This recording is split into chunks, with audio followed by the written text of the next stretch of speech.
everyone, and welcome to another episode of Canada's Real Deal with the Realist Sisters. I'm your host, Anuj Jogra, and I'm a real estate broker in the Greater Toronto Area. And my name's Anika Dogra, and I'm a mortgage agent in Ontario. Okay, so Anika, what are we going to be talking about today? So today we're going to talk about how homeownership has become increasingly difficult for younger generations. Yeah. But before we get into that, let's just recap what we talked about in our previous episode, because there are a couple follow-up questions from that episode. So quick recap, we talked about how housing shortage has caused an affordability problem in the country. Yep. And the government is proposing that we start doing more high density development, so multiplexes. Yeah.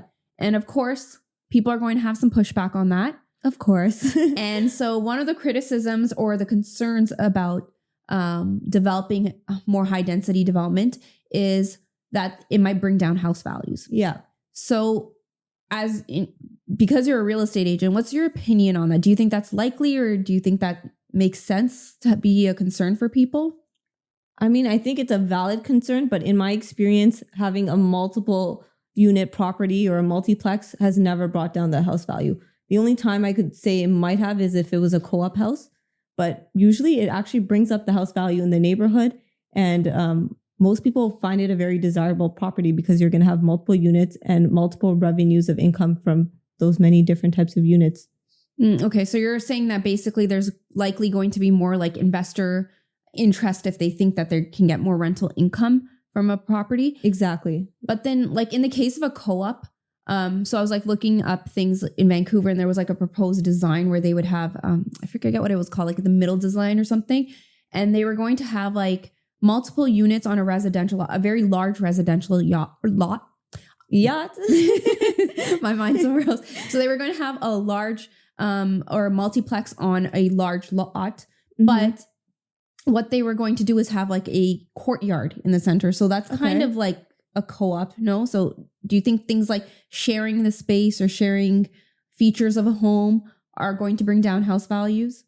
So to me, that sounds basically what a condo is, right? There's a common area. It can be green space or patio, whatever. We would call that the common elements, right? And your maintenance fee would be paying to keep the maintain those premises, right, that you share. So, but a co-op is a little bit different because you own a share in the property, but you don't actually own the deed to the property. So for condos, there isn't really a stigma against them, but for co-ops, there are. Okay, so then does that mean with multiplexes, there's going to be, or a thing that we might need to consider is that there might be maintenance fees involved, or that might be a thing that we might have to introduce to, because who's going to be like managing that property? Who's going to be responsible for like mowing the lawn? Who's like, how do you figure all that kind of stuff out? So usually you have a property management team that's managing the property for you, and they will hire an external source to take care of the garden, whatever it is, shoveling the snow, maintaining the parking lot, cleaning the common areas of the building, like the lobby or the elevator, something like that. So usually there's an outside party, and that's what your maintenance fees are paying into the management of the property. Okay. So that's maybe like a side of multiplexes that they're going to have to kind of work on to make sure they clean all of that up and make it run smoothly. Yeah, I think they would follow the same example of a condo right now. And it does work really smoothly, and they usually have extra money in their reserve fund. So if something were to happen, they can pull out money from that, and it doesn't affect the owners too much or the residents living in. No, that makes sense. But okay, let's get on to today's topic, which again is about how millennials and Gen Z are struggling. Yep. So let's set up the scene to make everybody understand kind of what's happened over the last decade. So in 2011, the age cohort for 25 to 29 years old, there was the home ownership rate for that age cohort was 44.1%. Okay. That's pretty good. Yeah, that's a pretty healthy rate, I think. For 30 to 34 years old, the home ownership rate was 59.3%. So definitely a larger, like there was a jump, right, between those two groups, that a lot more people were jumping into home ownership. Yeah, which is what we would expect. Yeah. And so the boomers around that time, they were around 45 to 49 years old. And in that age cohort, there was a 73.8% home ownership rate. Boomers were living nice. Yeah. So And for 50 to 54 years old, the home ownership rate was 75.7%. Okay. So like before retirement, basically, they own their property. Yeah. So they were in a pretty healthy place. So fast forward to 2021, the 25 to 29-year-old age cohort, the home ownership rate has dropped to 36.5%. So that's an 8% drop then. Yeah, basically. Yeah. Okay. So that's significant. In a decade. In a decade. Okay. Okay. And then the 30 to 34 years old age cohort, home ownership has dropped to 52.3%. So this is another big drop. Yeah. About 7 to 8% as well. Yeah. That's huge. That's definitely significant. Yeah. The boomers, they're probably maybe 55 to 59 years old right now. They have a home ownership rate of 74.6%, and 60 to 64 year olds have a home ownership rate of 75.4%. So they've been pretty stable for the last 10 years. They've managed to hold on to their properties or to get into home ownership. Yeah. So basically 75% of people aged 55 and up owned a house 2021. Yeah. And they continue to do so right now. Okay. So their ability to hold on to homes is still relatively stable, but we need to see maybe what renewals will do in the next 5 years when they're renewing at higher interest rates if they've refinanced. If they have paid off most of their loan, like it's not really going to matter. They're likely going to still be able to afford that renewal, right? If they refinance, which is a possibility because people, like we're going to get into it later, people do refinance. They want to take out their equity because they have plans to maybe give it to their children like a living inheritance.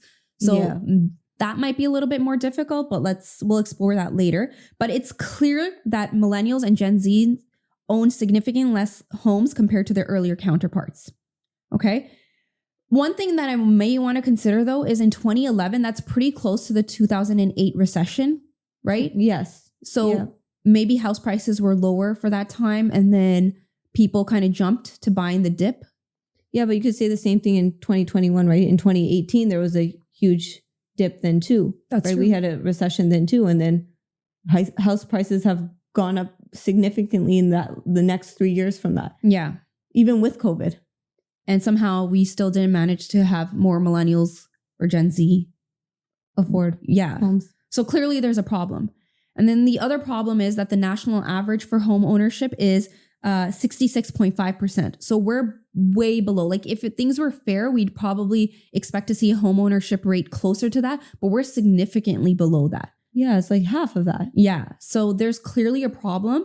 And let's explore the barriers to home ownership for young people. It's because they're lazy and they don't know how to work. Well, that's definitely the stereotype. And I'm not going to lie. I think millennials have also kind of fallen into thinking like that. I think we do look at like Gen Z, a lot of us, and we're just like, wow, I was not like that. Yeah, I was not so casual. I didn't do like the funny email signatures in the workplace and like joke around with my boss and have a casual relationship.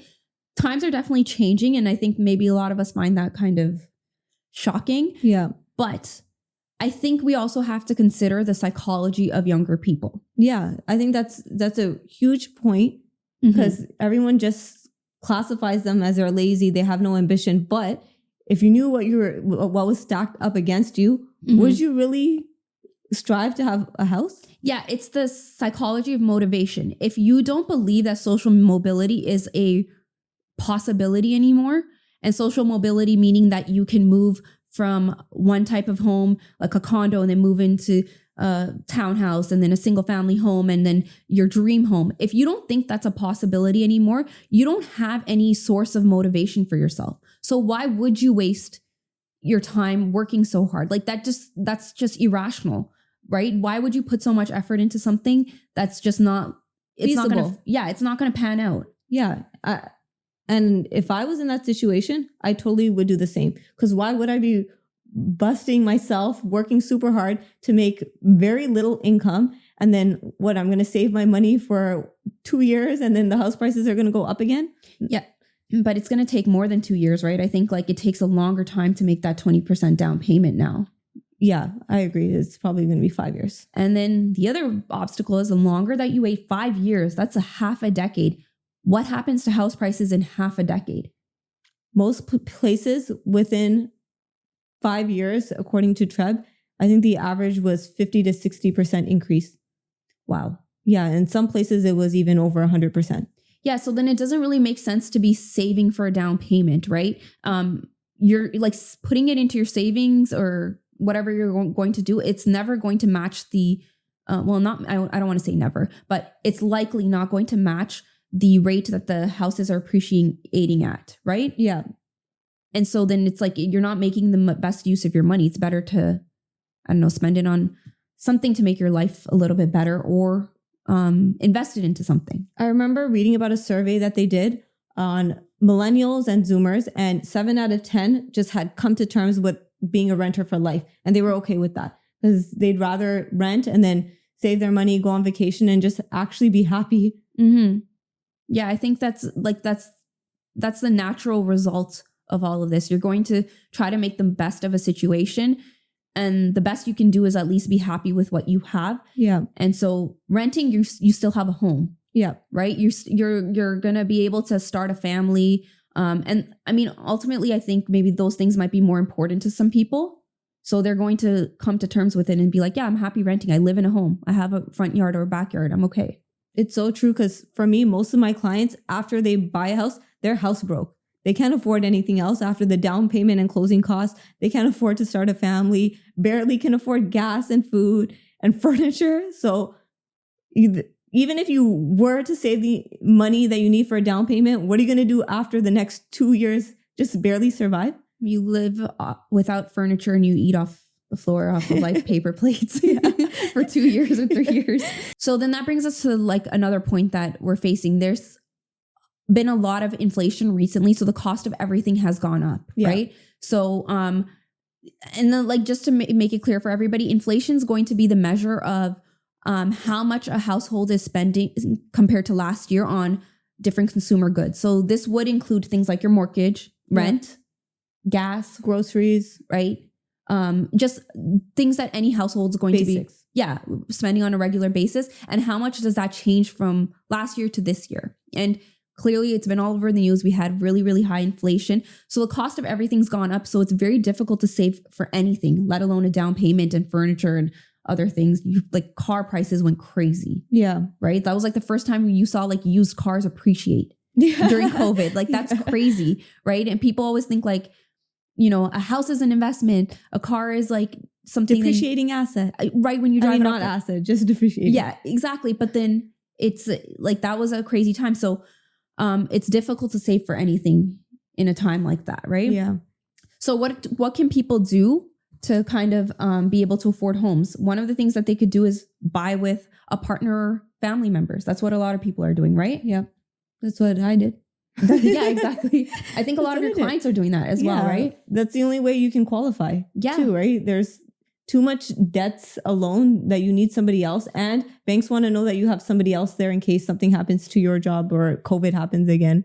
Yeah. So I'm on the other side of the equation. So as a mortgage agent, I find that when people do put a lot of people on their on title, or they try to qualify with their family members, one thing you need to make sure is you're aware of your family's debts or liabilities. Because I've seen a lot of people who they're like, oh, I'll bring on my parents onto this house. We're going to buy it together.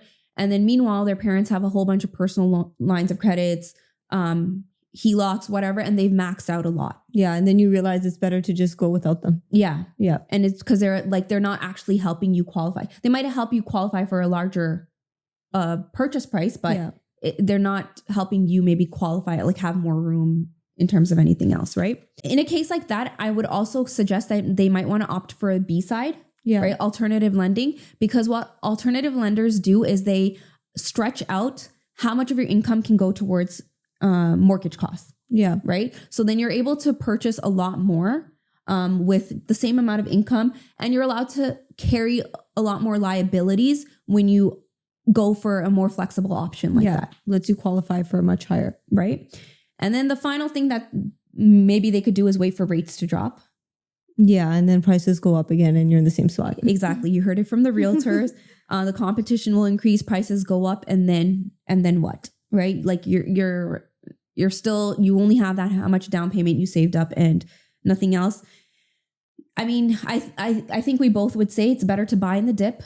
Yeah. maybe get a shorter term mortgage, and then once rates stabilize and they're lower, then go for a longer term. Yeah, but what I would say another option is you should just invest outside of the GTA. There's a lot of places that have apartment buildings and you can get them for a few $100,000. So if you can qualify, go over there, get some positive cash flow coming in, and then cover your rent or use that to help support your income and go qualify for something here. Yeah, and maybe developers will start pushing more developments out there once they see more interest in that area. Yeah, exactly. And that should bring up house prices too, right? Yeah. So I think we'll save more for our next episode. Thank you so much for watching this episode. We hope you enjoyed it.